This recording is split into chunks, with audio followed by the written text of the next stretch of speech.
You better prepare for trans people to make this a very unsafe space. Can you look at me and tell me how many of my friends need to die before you do anything? I get that some of you care more about easy funding than trans lives. Now, we gotta check in on my home state of Massachusetts, where the alphabet activists are not coping well.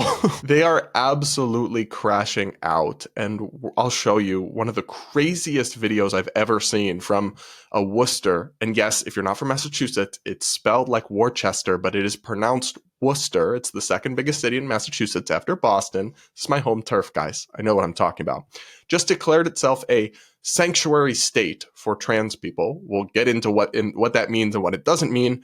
And the footage from the city council meeting where this happened is one of the craziest things I've ever seen in years of covering the fringe of this community. And that is saying something. First, here's some local news coverage on the city resolution declaring itself a sanctuary. This morning, protecting the transgender community in Worcester. The second largest city in Massachusetts passed a new resolution overnight, and WBC's Penny Commit is live in Worcester this morning with how the vote went down, but furthermore, what it might mean, Penny. Paula, Chris, normally when we hear the term sanctuary city, we think of immigration. But after a late night vote, city councilors here in Worcester have decided to make the city a sanctuary city for transgender people. Now, this came after hours of testimony from the public. Many people saying they feel unsafe by President Trump's mandate that the federal government recognize only two genders. And after a council member who is transgender here in Worcester claimed they were harassed and misgendered by other city leaders. This newly passed resolution not only reiterates the city's commitment to transgender rights, but it says that the city resources will not be used to detain people seeking gender-affirming care or provide federal or out-of-state agencies with those people's information. Now, two of the councilors did oppose this resolution, although it passed with a pretty overwhelming majority. They argue that it could lose the city thousands of dollars in federal funding. I don't care what your beliefs are on certain things or not, but this is the right, take out the word transgender out of the vocabulary, and the federal government's just plain wrong. There's no new rights that this resolution gives that don't already exist. However, there's the potential for federal dollars to be taken away from the city of Worcester. And Worcester is not the first U.S. city to declare themselves a safe haven for transgender residents. Similar resolutions have also been passed in Sacramento, California, and Ithaca, New York, just to name a few. So just on its own merits, I do find this development ridiculous. There's no need to declare yourself a sanctuary state for trans people or a sanctuary city for trans people because trans people aren't being rounded up or deported or put in camps or any of that nonsense. Of course, that would be horrible if it were true. Thankfully, it isn't. And this argument that the government, the federal government, only recognizing biological sex as male or female makes anyone unsafe is ridiculous. It's simply not true. If you feel unsafe because of that, that's sad for you, but that's a product of your own psychological fragility, not a coherent or rational response to actual stimuli in your environment or in your life that actually make you unsafe. And I agree with the city councilman who spoke in that clip who voted against the resolution that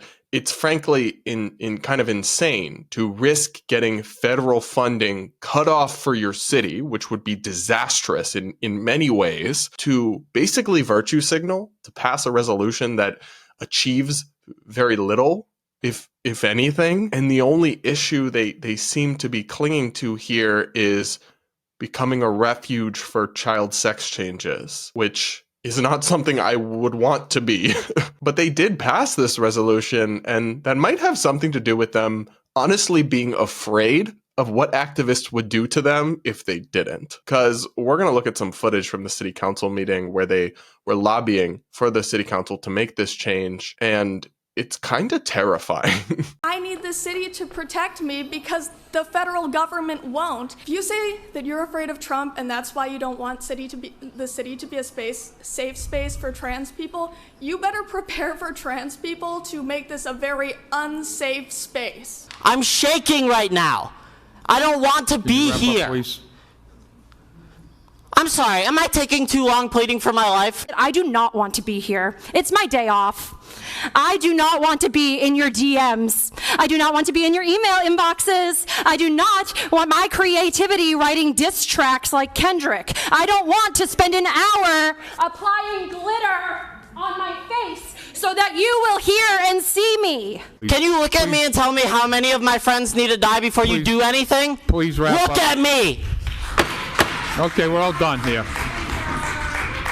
Fucking pathetic! We're all done. Know that there are strong queer and trans people in my classroom. I speak as someone who is always misgendered, like all the time. You have to imagine being me and my wife, fearing that our marriage rights will be stripped away at any moment. How many lives have to be lost before you consider fighting back against fascism and corruption? Now is the time to say that if federal money relies on the dehumanization of trans people, that we don't want your goddamn money. I get that some of you care more about easy funding than trans lives, and don't mind Nazis for some whatever reason, but Normally I would say good evening, but through the chair I will only impart my sour grapes. What did I just watch? Guys, I can't imagine anything that would make me want to vote against this sanctuary city for trans people resolution as a member of a city council than all of that. Like, you're threatening us? Oh, do what we want or we're going to make this an unsafe place for you? Screw you. That's not how this works. You don't get to bully people into passing the policies you want with apparent threats and so much hysteria. I mean, you have to feel bad for some of these people because they're clearly totally out of touch with reality and have just drunk so much Kool-Aid and propaganda that they have all these fears that aren't founded in reality. Nobody is killing trans people. Touch grass. Gay marriage, as I've explained, is not in any danger of really being overturned nationwide, and it's certainly not in any danger of going away or being overturned in Massachusetts. You need to touch grass. Your Delulu is showing. And I'm sorry, I really don't mean this in a mean way. I'm not trying to insult anyone, but a lot of these people are not well. And the fact that whatever the hell that was has been lumped in as part of the LGBTQ plus movement with people like me, with gay people who just want to live our lives and are just normal Americans, that's why we're losing support. That's why things are going backwards. I mean, it's obvious. And we can have compassion for these people and their struggles without acting like all that is perfectly normal and fine. And if you don't accept all of it, you're a bigot. I mean, seriously, guys, imagine seeing that and being like, yeah, you know what? They're probably on the right side. We should do what they say. That could simply never be me. And it's times like this when I'm so glad. There's lots of lovely people there. I had some good experiences there. But there's times like this when I'm so glad I moved out of Massachusetts and have no plans of moving back. What do you guys think? Can you believe that that is real footage from a city council meeting in Worcester? Let me know what you think in the comments.